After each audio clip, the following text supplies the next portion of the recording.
L'enseignement postsecondaire est-il important? Au moins 70% des nouveaux emplois exigent au moins une certaine forme de formation postsecondaire ou spécialisée. Les droits de scolarité sont très élevés. S'il vous faut emprunter les sommes nécessaires, le fardeau de cette dette peut se révéler très lourd. Bonjour, je suis Pierre Saint-Laurent et je discuterai aujourd'hui des facteurs que vous devriez garder à l'esprit lorsque vous planifiez d'épargner pour les études postsecondaires de vos enfants. Les plus récentes données montrent que les droits de scolarité moyens pondérés des programmes d'études postsecondaires au Canada peuvent varier de 2 500 $ à plus de 6 500 $ par année, selon le type d'établissement fréquenté, soit le cégep, le collège technique, le collège ou encore l'université. Il s'agit d'une augmentation de 238 % depuis les 20 dernières années. Les droits de scolarité annuels peuvent largement dépasser ces sommes, selon le programme d'études que fréquentera l'étudiant et la province. Par exemple, les droits de scolarité moyens en Ontario s'élevaient à plus de 8 000 $ cette dernière année.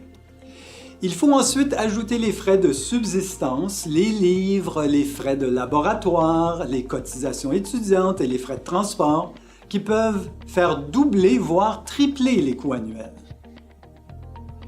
Les droits de scolarité des études au cycle supérieur ou ceux d'école professionnelle peuvent atteindre 3 fois les droits moyens, en plus de toutes les autres dépenses. À combien s'élèveront les droits de scolarité dans l'avenir? Les droits des études postsecondaires ont augmenté de façon constante, tandis que le chômage des étudiants et le sous-emploi des diplômés atteignent des niveaux records. Comment peuvent-ils payer leur imposante dette d'études? Rares sont les familles qui ont les moyens de simplement délier les cordons de leur bourse pour payer des études postsecondaires et tous les coûts qui y sont associés.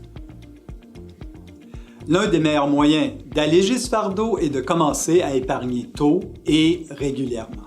Posez-vous les questions suivantes.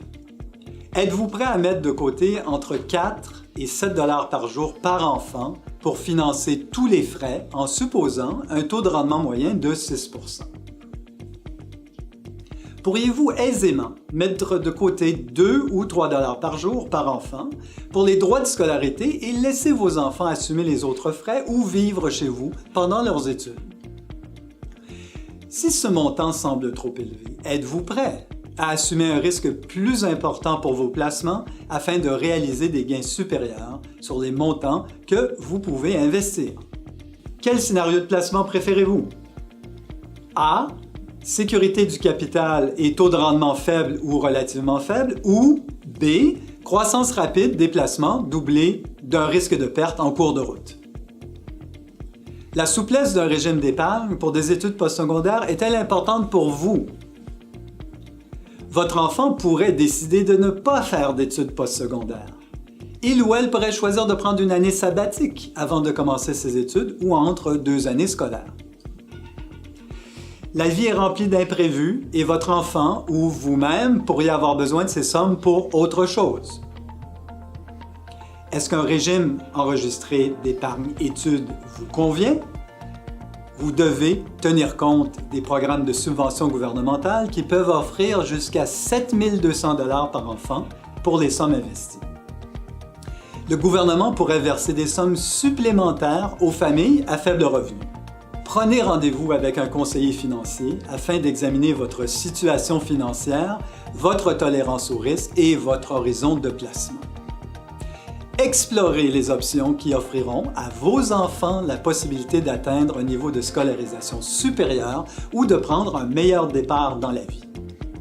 Ce coup de pouce pourrait leur offrir de meilleures chances de décrocher un emploi qu'ils aimeront et leur permettra de se réaliser et d'atteindre l'autonomie financière.